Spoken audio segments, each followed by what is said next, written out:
So can you tell us like how you got you know, locked into Anew? How did you jump into this game and into the team? Yeah, it's interesting. This was a long time ago. It must have been the end of 2014, maybe early 2015, that I started on this project. And I believe Jeff Spoonhauer, who's our. Okay, before I start, this game is made by only two people. So it's really weird to say who does what because literally it's Yeah, two people making the whole game, totally. Steve Copeland and Jeff Spoonhauer.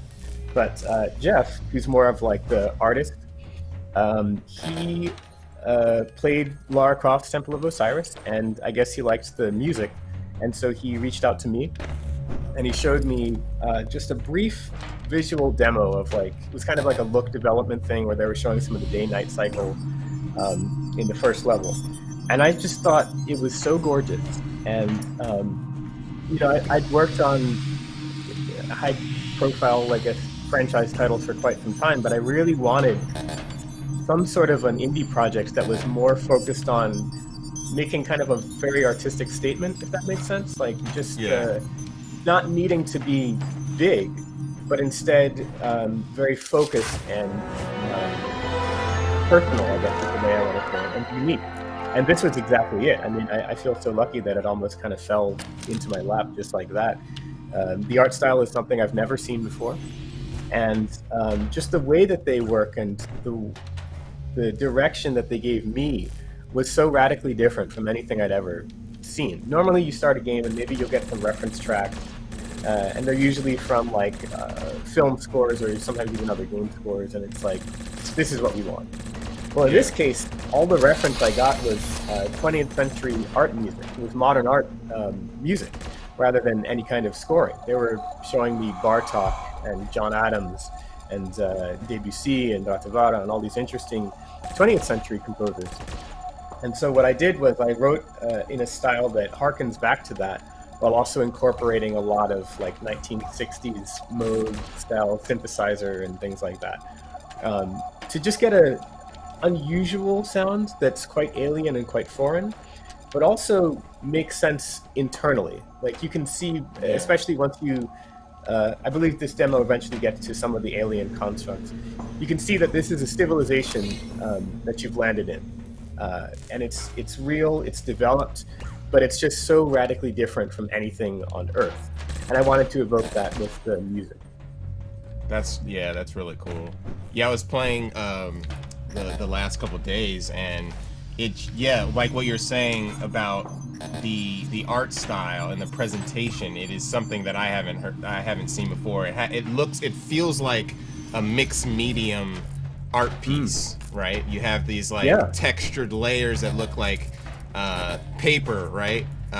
In the foreground and the background, but then you have these 3D elements, and everything is tied together so well that when you you get to the alien world, it does feel like a foreign place in a surreal type of way, which I definitely respect. So that's interesting how you came about that.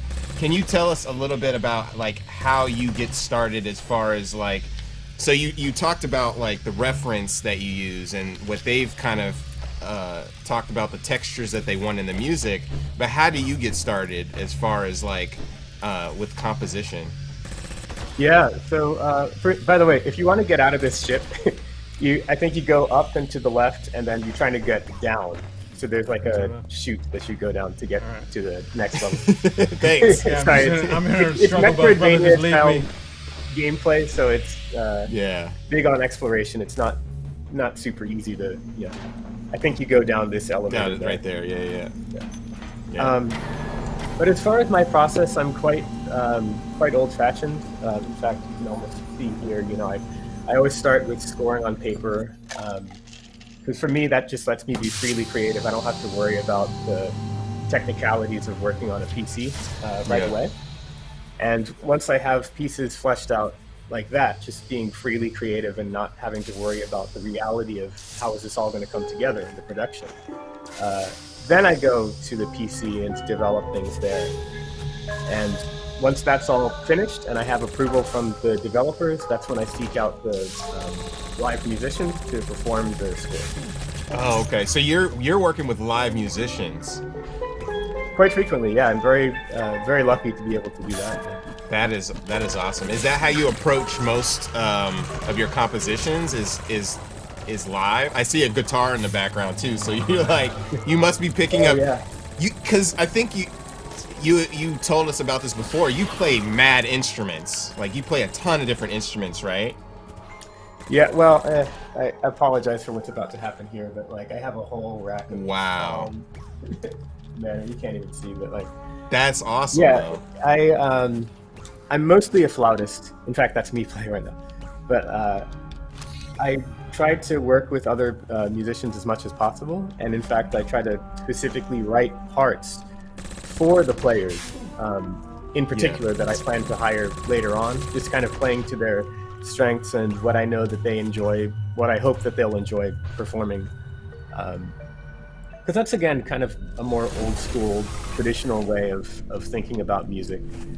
Um, I'm not super keen on the modern MIDI based stuff. Yeah. I'd much rather work with people because that's just a lot more satisfying to me personally. Totally. Yeah, it totally makes sense. Well, I mean, it's very inspiring what you do and how you work and stuff. Do you have any advice for young composers getting into the game and who are interested in making this happen but may have been struggling, to figure out how to make things happen? Yeah, this might sound a little bit cheesy, but the answer is real friendships, and that's honestly what carries you in so many different ways. Like first off, on the subject of musicians and the creation of these scores, if you make friends with other musicians, maybe they're fellow composers, maybe they're performers who are trying to start that career. You can have them perform on your demos and on your scores and whatnot. And now suddenly your music sounds way better than your competition who's just using MIDI, fake versions of the same thing. You have the real musicianship performing. So there's that angle, but then there's also, and this is kind of, the way I say it is you have to kind of play the long game.